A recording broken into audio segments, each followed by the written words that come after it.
Plan হিসাবে এখন আপাতত বের হয়েছি, দেখা যাক কি অবস্থা আজকে কেমন হয়। এক্স্যাক্টলি এখন আসি আপনার আমাদের এখানকার যে বাস স্টপ আছে না ওইখানে। সো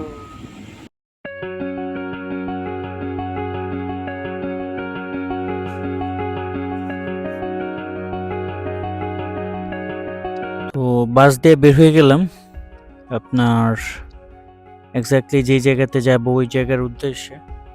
আর যাইতে যেতে আর কি আসলে অনেক দিন পরে দিনের বেলা বের হয়েছি, তো ওদের সৌন্দর্যটা উপভোগ করতেছিলাম।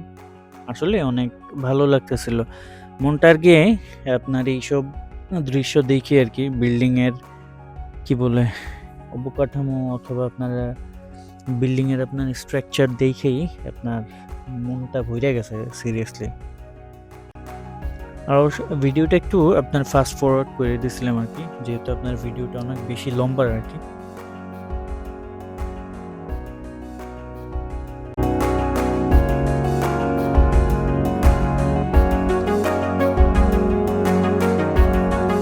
এখন এটা যেটা দেখতেছেন এটা হচ্ছে আপনার আবুধাবি ন্যাশনাল অ্যাকোয়ারিয়াম। শুধু এটার ভিতরে ঢুকতেই আপনার একজনের আপনার কি বলে টিকিট লাগে হচ্ছে আপনার 110 দিরহাম। তো দেখা যাক ওইটাতে আপনার পরে এক সময় যদি সময় পাই অথবা ওই ধরনের কোনো সিচুয়েশন হয় তাহলে যাবো না ইনশাআল্লাহ। ওকে, তবে অবশ্যই আপনারা কমেন্ট করতে পারবেন।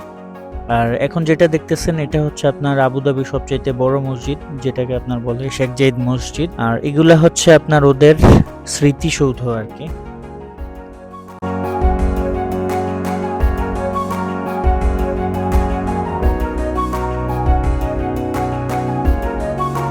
আর ওদের রাস্তার পাশে যেসব সৌন্দর্যগুলা এগুলা ওরা নিজেরাই মেনটেনেন্স করে আর কি। ওরা ওদের যে কাজের লোক আছে ওদেরকে দিয়ে এগুলা সব সময় পরিচর্যা করে আর কি, পানি দেওয়া, এগুলাকে কাটিং, যাই হোক এভরিথিং আর কি। ওরা এখানে এগুলা করে যাতে মানে আর কি মানুষরা দেখতে পায় আর কি সৌন্দর্যটা আর কি। আর এটা হচ্ছে আপনার একটা ওদের আর্কিটেকচারের মানে একটা উদাহরণ, যেটা হচ্ছে এখানে আপনার সেন্সার লাগানো থাকে। আর ওই সেন্সার অনুযায়ী যে শিলগুলো আছে এগুলো আপনার বিল্ডিং এর ভিতরে আলো প্রবেশ করতে দেয় না আর কি। তো আসলে এটা হচ্ছে ওদের আপনার একটা কনস্ট্রাকশনের উদাহরণ। এক্স্যাক্টলি এটাই হচ্ছে আমাদের সেই কাঙ্ক্ষিত প্লেস যেখানে আমরা এতক্ষণ ধরে আসতেছিলাম, প্রায় 1 ঘন্টার মতো আমরা বাসে জার্নি করে এখানে আসছি। আর এটা হচ্ছে আপনার আবুধাবির সবচাইতে বড় যেই পার্ক আছে ওইটা।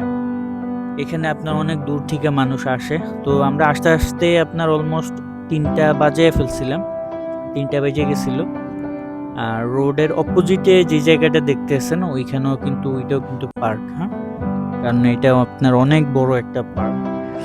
তো এক্স্যাক্টলি আজকে আমাদের প্ল্যান ছিল এই যে আমরা এখন যে পাশে আছি এই পাশে থাকবো এবং রোডের অপোজিটে কিছু আপনার সমুদ্র সৈকত আছে, বিচ আছে যেখানে ঘুরতে যাব। আর যেহেতু 3টার মতো বেজে গেছে, এই ফ্যামিলি নিয়ে সবাই এখানে আড্ডা দিতেছিল। আর এটা যেটা দেখতেছেন এটা একটা পাজল ছিল যেটা সলভ করে আমরা এটার উপর উঠছে এলাম। তো আজকে এই পর্যন্তই, আপনার নেক্সট ভিডিওতে আপনার ডিটেলে পার্ক দেখাবো না। ওকে ইনশাআল্লাহ। সো আনটিল দেন আল্লাহ হাফেজ।